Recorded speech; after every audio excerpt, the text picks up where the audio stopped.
Hey everybody, we're back with another Christmas movie review.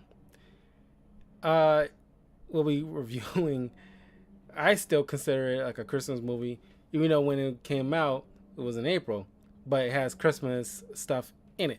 So I count it. The DC movie Shazam. Shazam! Uh Starring Zachary Levi. Easily one of the best because some of you might forget, but the DC universe actually churned out some good DC films. The first Wonder Woman movie, arguably Man of Steel. Aquaman movie is doing did great. The first Wonder Woman. This movie, Black Adam, actually did pretty well. Uh, so it's like I don't want to get into the whole situation with DC recently because things keep changing every other 2 weeks. I'll just wait until I hear from James Gunn's mouth about what is what. So everything else is just speculation. But the only thing that's confirmation right now is that whatever plans Patty Jenkins had for a third Wonder Woman film has been kind of axed. So we'll wait and see. Anyway, if you are familiar with my recent DC comic book review of Shazam, because I was preparing for my eventual review of this film, which the writers and directors borrowed the story from. Pretty sure it was Grant Morrison. Yeah, I'm pretty sure it was Grant Morrison, Shazam, that I reviewed, which, by the way, check that out on my YouTube channel, youtube.com/talkativecarl. Links are in the description, as well as hit that like button and notification bell if you want, to check out more of my reviews of things like this and shows, comics, and my video game walkthroughs. Anyway, we begin. Oh, I want to let you know who is cast here. We got, of course, Zachary Levi and Asher Angel as Billy Batson / Shazam. I grew up calling him Captain Marvel because that was his name, but because of Marvel, don't want people to get confused because they have a Captain Marvel, DC has a Captain Marvel, and one's a female, one's a guy, and it's like, oh, we don't want people to get confused. It's like, if you're describing it at least a little bit, you'll know exactly who you're talking about. Or just say Marvel Captain Marvel or DC Captain Marvel. It's not that big of a deal, but that's just me. Whatever. And by the way, they need to get the sequel is coming out next year. It's going to be kind of interesting moving forward after that, at least, beyond Flashpoint film, how things are with Zachary Levi and Asher Angel, because Asher Angel, is not going to be he's hardly a teenager now, probably at this point. He should be in his, he only recently turned 20. By next year, he'll be 21. And it's like, he can't play it like a kid. It's like, he just barely can play a high school kid at this point. So it's like, dude, it's like, either you probably gonna have to, sadly, which I really do like Asher Angel as Billy Batson. It's just that, these, of course, you get the Marvel family. I'm not going to bury the lead here, which is kind of surprising. When I watched this movie in the theaters, nobody would have guessed we get the Marvel family right away. You would thought you'd get that in the sequel, but I'm kind of glad. It's a nice little surprise. You really get surprises like that in these superhero movies. But yeah, he's not going to be like a young kid. You're probably going to have to recast a younger Billy Batson just to keep the whole kid aesthetic. Same thing way with all the kids. You got to keep them at a young age just to make that work. But anyway, you got Mark Strong as Dr. Thaddeus Savannah. I went over who Dr. Savannah is in my review of the comic book that this movie is based off of, or at least taking some elements from. And you will be familiar of Mark Strong in a previous DC film as he played Sinestro, another DC bad guy, in the Green Lantern movie, way back in 2011. You got Jack Dylan Grazer as Freddie Freeman, who you might know as Captain Marvel Jr. You got Adam Brody, who plays his adult form. Jamon Hanzu plays the Wizard Shazam, who you might remember, though, in his Marvel counterpart, playing one of these alien groups that arrested Peter Quill in the first Guardians film. So he kind of been all over the place. You got Faith Herman as Darla Dudley. He only had like two, acting credits to her name, which is she was like a little girl in the show This Is Us, and then this movie. And her adult form is played by Megan Good. Grace Fulton plays Mary Marvel.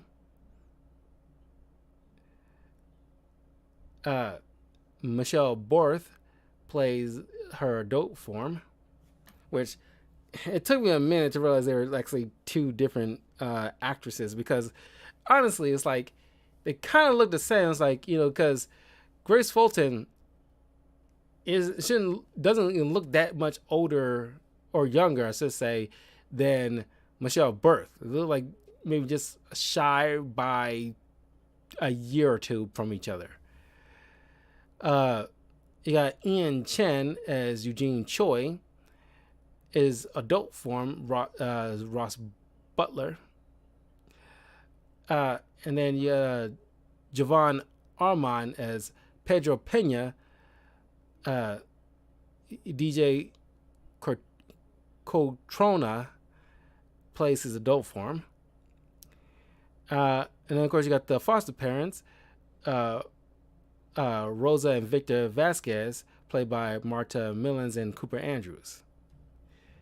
And of course, John Glover plays as Savannah's father, and you might remember him being the voice of the Riddler in the Batman anime series, and as Lionel Luthor in Smallville, and in Dr.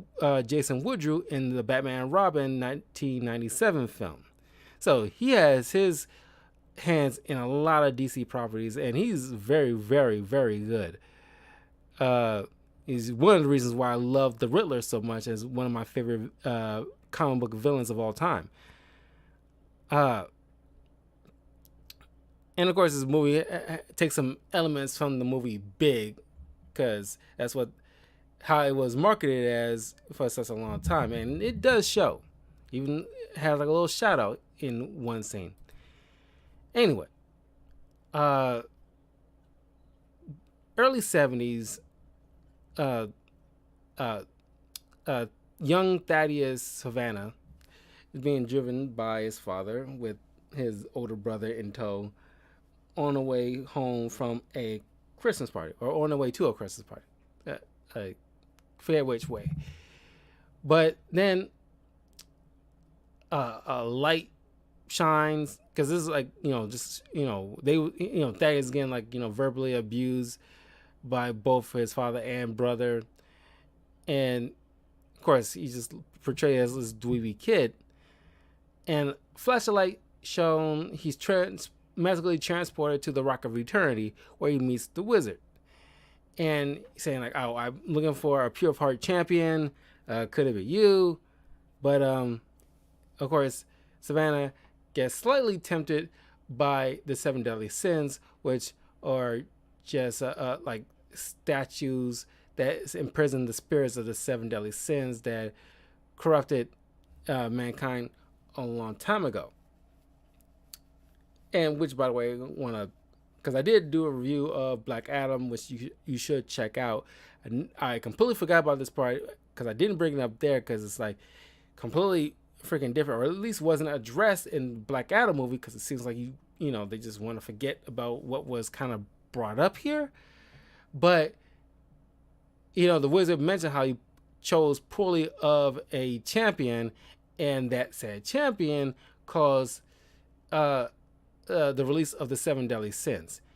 You don't get that in the Black Adam movie, because the Black Adam movie, you got Teth Adam, who got his powers from his son, who was the right champion and was pure of heart, but he saved his father's life, caused him to be vulnerable for a moment, which caused him to get killed by an arrow. Then his father decides to use the power for vengeance and take down this corrupt king. But there's no point among that film that addresses about him releasing the Seven Deadly Sins, whether because it might have been just accidentally at the very least, or if it was the right champion, he might have done it accidentally, or maybe suggest that it was like he was dealing with like a greater evil, and the best way to possibly combat that the best he could was releasing the Seven Deadly Sins, which is kind of like a lesser of two evils kind of scenario. But didn't do any of that. They didn't even address that in Black Adam, which you thought they probably would. I was kind of thinking about that during this whole entire film, like, oh, at what point will he release the Seven Deadly Sins? But you get this different kind of villain, and the Seven Deadly Sins was never mentioned ever. But anyway, while you got the statues literally right there for just anybody to just be like mess with, I guess you got to keep a closer eye on those things. But it's like you could just tell. I remember reading plenty of Doctor Strange comics where, as you're walking into his place, and it's a certain spot where there's this kind of like a case or whatever filled with these talking snakes, and Strange and Wong often tell people don't talk to the snakes. It is never explained why not to talk to the snakes at any point.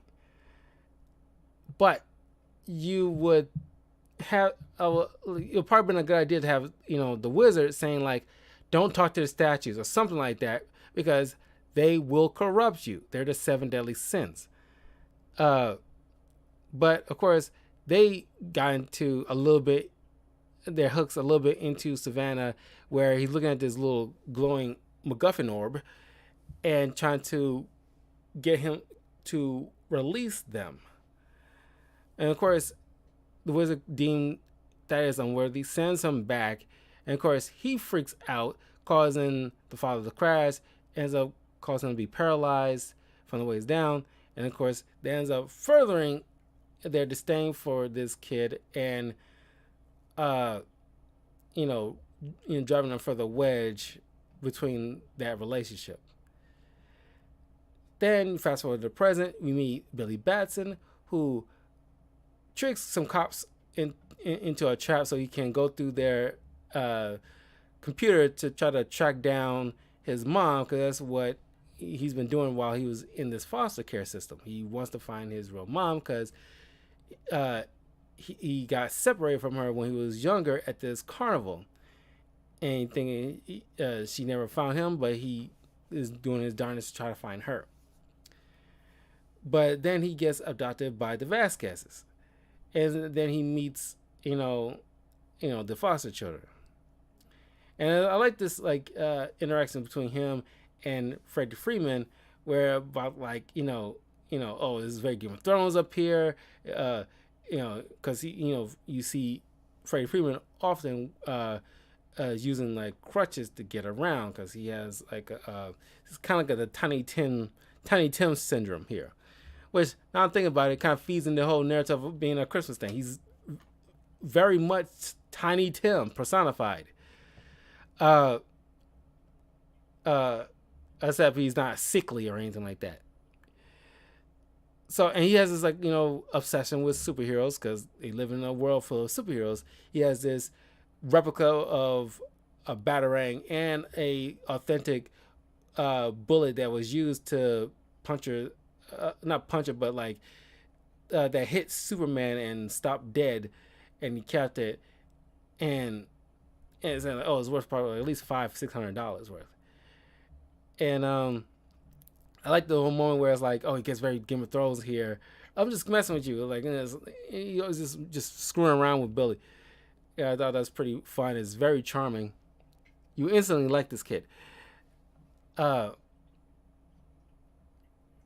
so they end up going to school, and just like in the comics, Freddy gets bullied by these punks that, what movie are you guys from? Where you think is like remotely like there's no bully, at least I know, unless you're some kind of demented, sociopath, to want to pick on somebody who's disabled. Like, I've been bullied before, but no bully mess with like like for example, like the special ed students. It's like they was never bothered, because what sociopath? If anybody, like the whole school will be rain down your head if you decide to like pick on somebody who can't fight back or not mentally able to like understand the situation. Where like it makes you like so less of a person, to think like, oh, you're a big man because you're picking on somebody who can't like physically like deal with you or cognitively deal with you or the situation at hand, in any kind of mature state. Like what kind of cartoonist bullies are you guys? This is weird. You just for this bully for the sake of being bullied. Anyway, Billy steps up despite his trepidatiousness about like being around these people, because consider them family. They're just kind of like a stepping stone until, or at least a rest stop until he gets to his ultimate goal. And then he's like, but he's not like, like a total ass to allow some punks just to pick on a guy who can't fight back. What kind of dipshits are you guys? So he, knocks him around, and then they end up chasing him to the subway, just like in the comics. But unlike in the comics, he doesn't, before the door closes, he doesn't get punched in the face, like in the comics. So he gets teleported to the Rock of Eternity, and the wizard ends up choosing him. But unlike in the comics, where, as I mentioned in my review, that because there's a dialogue between these two, like, oh, there's nobody. Well, he mentioned briefly here, like, oh, there's nobody really of pure heart. But then the wizard decides, like, oh, well, at least let's measure the level of good. Are you like are you a complete shit person, or are you just like at least 80-90% good? Like, you can't be 100% pure. That's like everybody's has layers to them. There's nobody a pure of heart, as that is unfeasible to find that kind of person.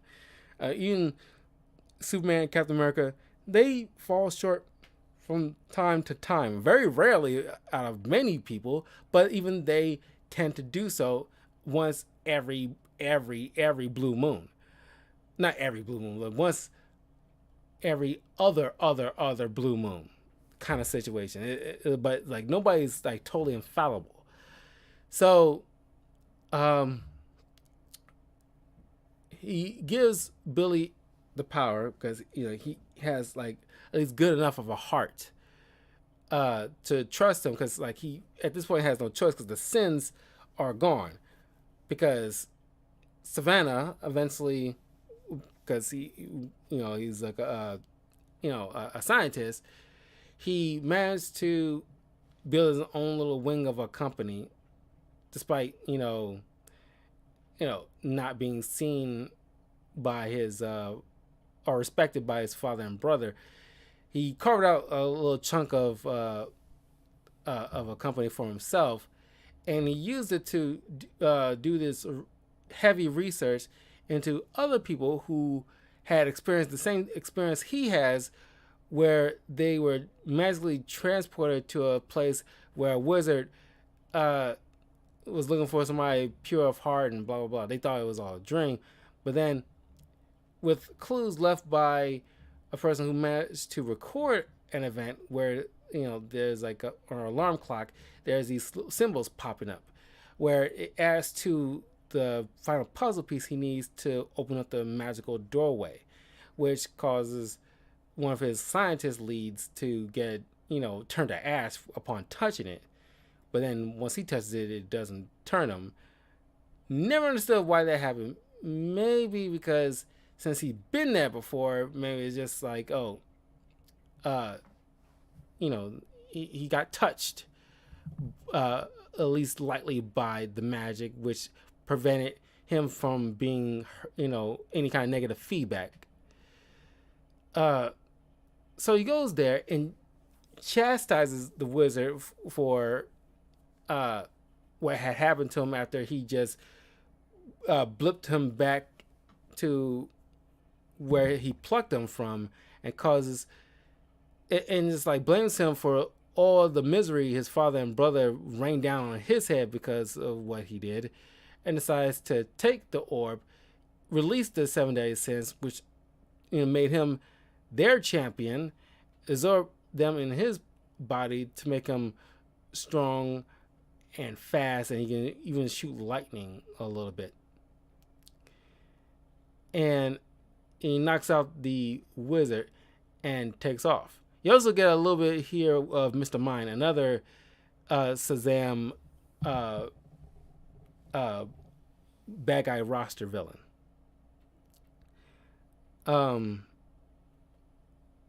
Which you think you'll see that in the sequel, but it was never shown that Mr. Mind was going to be the next bad guy.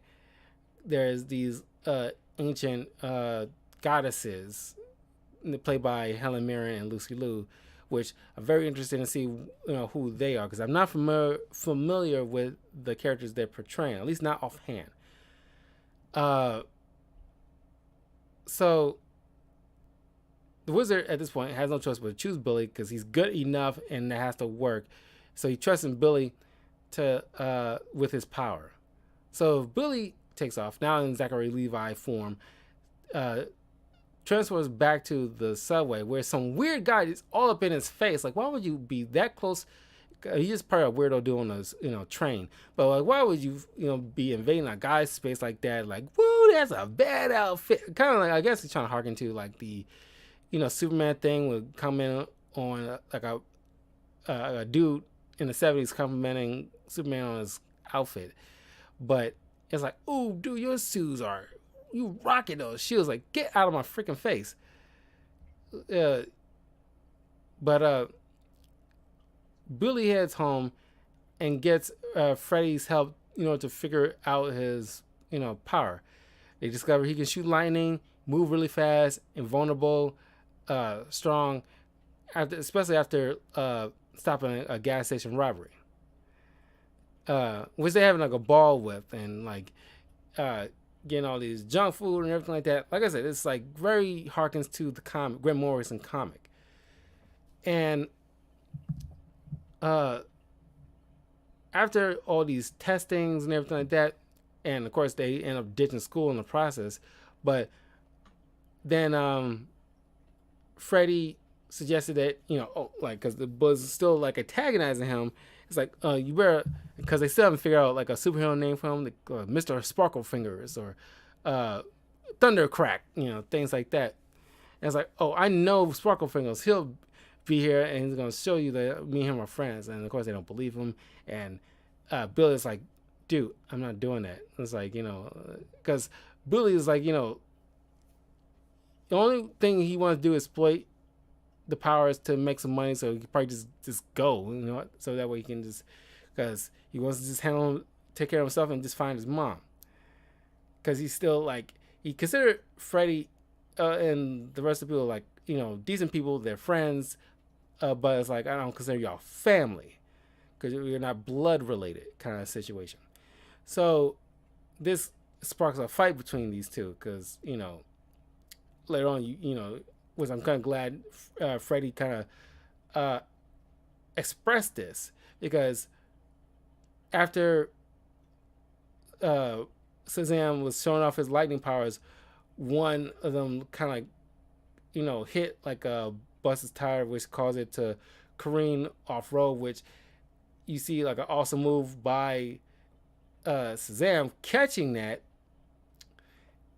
But then these two like had it out right there on the street, and Billy's like, hey, you just wish it was you. And like, I'm glad Freddy like just said it right there right now instead of just holding that in. Like, yeah, no shit, I wish it was me.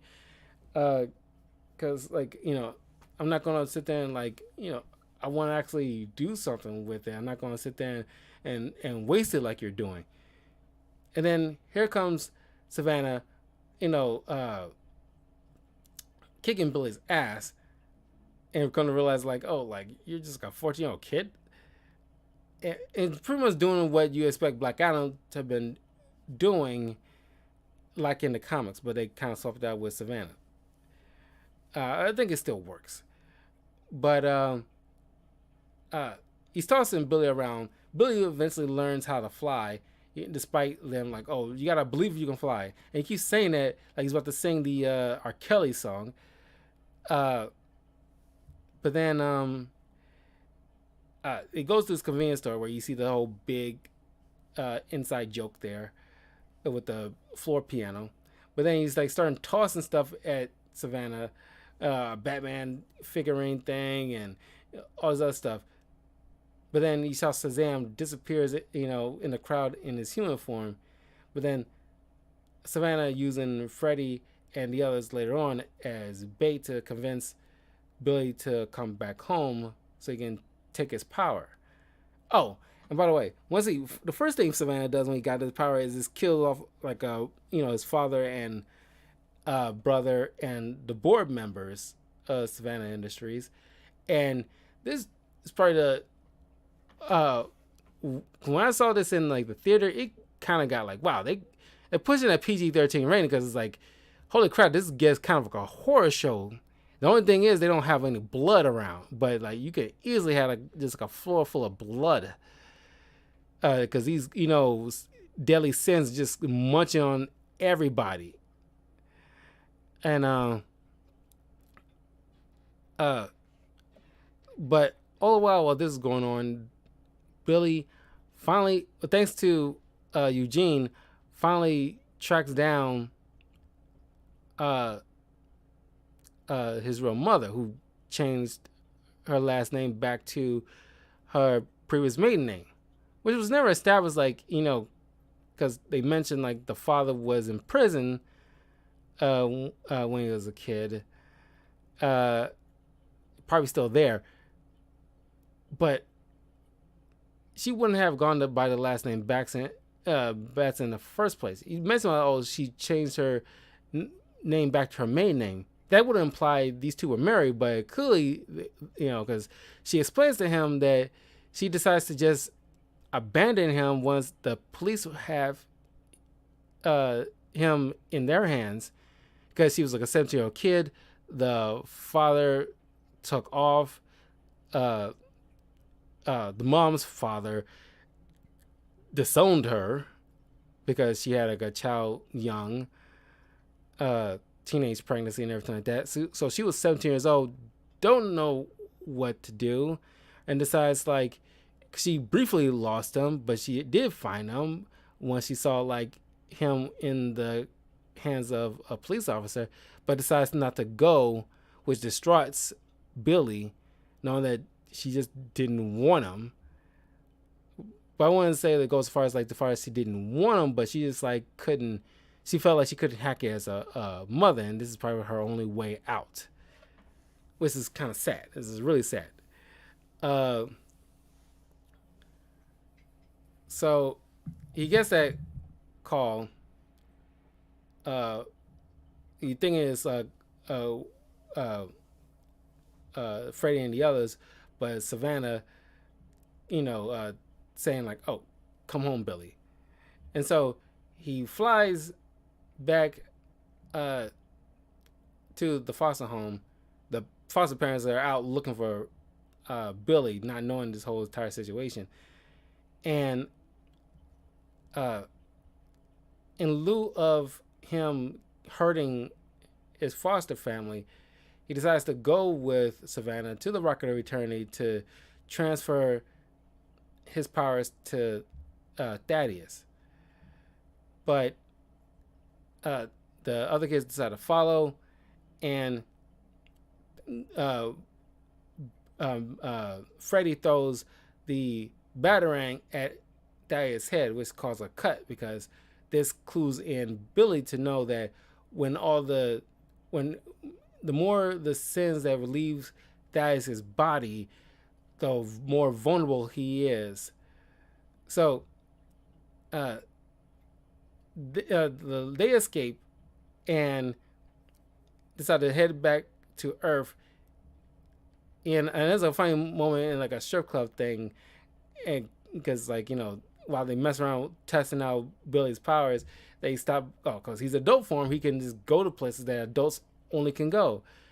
And he goes to the strip club just to see, like, and Freddy was like, "Oh, did you see boobies?" And he's a 14-year-old kid, and like he probably isn't there just yet as far as his interest in the opposite sex. He just leaves out there with wings and blue cheese sauce. And of course, they come back a second time because because Mary kind of chastised him, like, "Wow, this is the first place you thought of just to get us home," and it was kind of funny. But then like Pedro was like, "Oh, it's not for me," because it implies that Pedro is as a homosexual, but he's a young kid at this time, so he's kind of like he's probably didn't express that, but he's probably getting those kind of feelings for the same sex, or he just doesn't have any kind of interest in the opposite sex. But in the comics, I don't think they ever explored that yet. I'm pretty sure by the next film they'll explore Pedro's sexuality there, and I bet you dime a dozen there's gonna be a bunch of people complaining about like, "Oh, woke culture." Let you know this now. It's kind of hinted at here. Probably didn't explore that really that much in the comics, so it's kind of like a free for all right now. So, unlike certain issues I have with like whole John Kent and Tim Drake, when it kind of feel like they forcing it on characters that didn't have that kind of establishment from the jump. With Pedro, he's kind of more of a blank slate, so I think it's a little bit more like openness to that. So you shouldn't really get or say that, and like you shouldn't really get up in arms about it. But someone's gonna be up in arms about like a bunch of little crap. But anyway, they head off to this winter carnival nearby. Not that nearby, but close enough. They run there trying to get lost in a crowd, which I don't know why you didn't right away change back to your human form before you get mixed in with the crowd, because everybody's trying to take pictures of you, and which kind of then you decide to like use the lightning to change back, but then that alerts Thaddeus to your location, and so that's where the final battle happens. You release the deadly sins to go after the foster kids, and Billy is decided just to save everybody, and to get a little moment because like there's like a supporting character of the Marvel family called Talkie Tawny, and the sequel will be voiced by Sinbad, who's just recently recovering from I think a stroke or something like that, which I'm glad he's out of there and glad he's feeling better. Here is like, and in comics it's just like an actual tiger from the zoo that he calls Tawny, but here it's kind of like a little hint by giving this scared girl, holding her father, which you kind of hope is her father and not some weird pedo. He hands her this stuffed animal tiger, hoping this trying to calm her down, let her know everything's gonna be okay. Showing like Billy's got the right to be a hero, and decides to step up, knowing that people are in danger, and it's like you know, you know, it's like, and it has a nice line, mentioning about how you're not much of a hero if you can't even protect the ones you love, something like that. So he steps up and he tries to take down these sins, but they always turn to a gaseous state for him, which he can't like physically grab hold of. Which is kind of funny because once eventually he uh, tricks Savannah into not giving him the staff, but like once he grabs the staff, he because he's vulnerable now because he got all these sins out of his body, so he pushes him back and uh, tells everybody to grab hold on the staff and say his name, and they're all like Billy, and it's like that part was funny because you kind of saw that one coming, but it's still pretty funny. But it's like, no, like say the same word that I say when I change it to this, and they say Shazam, and you get to see the Marvel family in all their glory. It's pretty dope. And so, and it's funny because they're still kids, and Eugene in his adult form using his lightning powers and go like Hadouken, and it's like, of course you would. Like, why wouldn't you? Either doing that or like Kamehameha. Either one of the two. You gotta do it. And then it's awesome to see Freddy because his magic powers allows him to actually not only walk but he can fly, and it's like everybody's got the smile on their face like, oh my god, Freddy, you got your legs are working, you can fly, and it's like it's amazing. He's actually can be like a superhero like he wants to be, just like his like idols.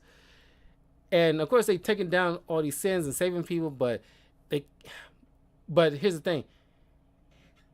You're so easily can turn into a gaseous state, but you're still getting like, but now you're getting mollywopped by the Marvel family, and it's like that seems like wonky because like you seem like, oh, it's so easy for you guys to now. It's so easy for you guys to take on Captain Marvel because you can just turn to gas and he can't touch you, but you can still touch him. But now you seem like you forgot that, and you're getting your butts whooped by these kids. But anyway, Billy goes after Savannah, and you get this little funny moment where, because just like in many superheroes, you hear like one villain's on this far end of the city while the hero's on the other end, and they having this kind of large conversation. But here, it's played up for laughs, but it's kind of real because it's like the distance, you kind of go out of reach verbally wise because your sound can't travel that far, and it's like you do this big monologue. It's like realistically that would be the case here, but in other stuff it's like they have this whole entire little tit for tat in these days, even though you're kind of far away from each other. So I'm glad they kind of like brought that in because it's really funny, but it's so true. So Billy then realized, okay, we got we got 6 out of the 7 sins outside, but you keeping envy inside you because you need just that. You need at least one in you just to maintain your power, but you're still slightly vulnerable. So you just need to get envy out, and he managed to gold envy out of Savannah's body, making him completely vulnerable, and neutralizing envy at least temporarily enough so Billy can grab Savannah, take him to the carnival so he can yank the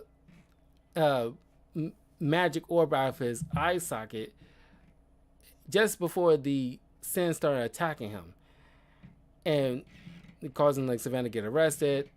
And then there's a post-credit scene with him talking with Mr. Mime, which you would think will lead into the next film with Mr. Mime being like the main bad guy, but he's probably going to be another teaser at the end of that film. But who knows, because by the time Shazam 2 comes out, DC got a different set of things going on depending on what James Gunn are doing. But Billy's finally accepting his new family, even though that whole cheesy put it all in there, guys, and pray and all this other stuff. That's so corny. I don't care. Uh, uh, but it's a whole lesson, like in the comments. It's like sometimes family is who you choose to be your family, something like that. So they having their Christmas together.